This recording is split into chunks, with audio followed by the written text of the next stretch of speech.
কি বলছিল, জাতিসংঘের অধীনে তদন্ত করতে হবে।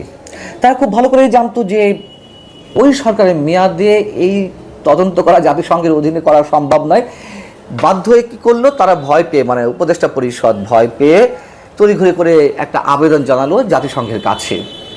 এবং ওই সময় নানান ধরনের প্রশ্ন উঠেছিল এবং প্রশ্ন এখনও আছে যে ওই সময় ইনকিলাব মঞ্চকে কারা নামিয়েছিল। উইদিন শর্ট টাইম এটি যে করা সম্ভব না সবাই জানতো, তারপরেও একটা অস্থির পরিবেশ সৃষ্টি করার উদ্দেশ্যে কারা নামিয়েছিল ইনকিলাব মঞ্চের নেতাকর্মীদের এরকম যুদ্ধংদেহী মনোভাবের সাথে।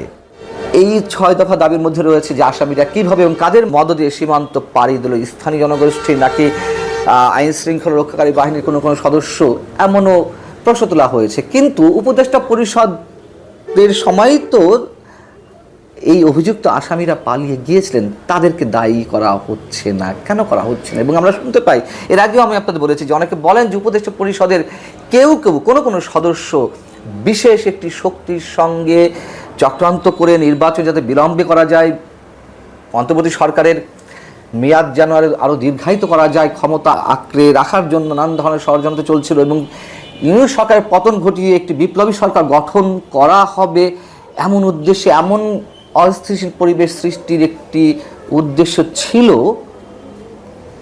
যার মাধ্যমে এবং যেই প্রক্রিয়ার অংশ হিসেবে হাদি হত্যাকাণ্ড নিয়ে একটা তুমুল অস্থিরতা সৃষ্টির চেষ্টা করা হচ্ছিল। এবং পরবর্তীতে এসে যে 6 দফায় বলা হলো আগামী 15 কার্যদিবসের মধ্যে যদি আসামিদের দেশে ফিরিয়ে এনে বিচারের মুখোমুখি করা না হয় তাহলে ঢাকাসহ সারা দেশে দুর্বার আন্দোলন গড়ে তোলা হবে। এখন তারেক রহমানের নেতৃত্বে যে বিএনপি সরকার, সেই সরকারকে অস্থির করতে সংসদ এবং সংসদের বাইরে কারা হুঙ্কার হুঁশিয়ারি ছাড়ছে 1 মাস যেতে না যেতেই সরকার গঠনের, তাও তো আমরা জানি। সরকার গঠনের 1 মাস পর এসে হাদি হত্যাকাণ্ডের বিষয়টি নিঃসন্দেহে নতুন করে অনেক কিছুর মোড় ঘুরিয়ে দিচ্ছে রাজনীতিতে। বিষয়টি হচ্ছে যে হাদি হত্যাকাণ্ডের পরপরই ইনকিলাব মঞ্চের পক্ষ থেকে দাবি জানানো হয়েছিল বা তারা সন্দেহ পোষণ করছিল খুব জোরালো সহকারে, ওপেন তারা বলছিল যে মির্জা আব্বাসের নেতৃত্বে এই হত্যাকাণ্ড ঘটানো হয়েছে অহেতুক। আমরা সবাই জানি কীভাবে মির্জা আব্বাসকে চরম মানসিক একটা যন্ত্রণার মধ্যে রাখা হয়েছিল, তাকে আক্রমণ করা হচ্ছিল, মব ক্রিয়েট করা হচ্ছিল তার উপরে, সেই সব বিষয় আমরা জানি। আবার আমার হচ্ছে যে আওয়ামী লীগ করিয়েছে, ফ্যাসিবাদী দল আওয়ামী লীগ এই হত্যাকাণ্ডের সঙ্গে জড়িত।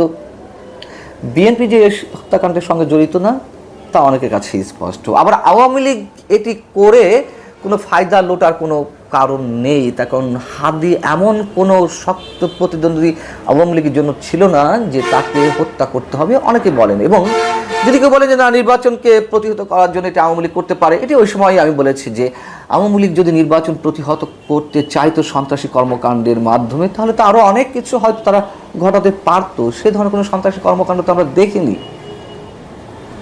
তাহলে কোন বিশেষ শক্তি আর বাকি থাকছে নানান ধরনের ষড়যন্ত্রের জাল বিস্তারের জন্য হাতিকে হত্যা করতে পারে? অনেকের কাছে এই বিষয়টি স্পষ্ট হতে পারে।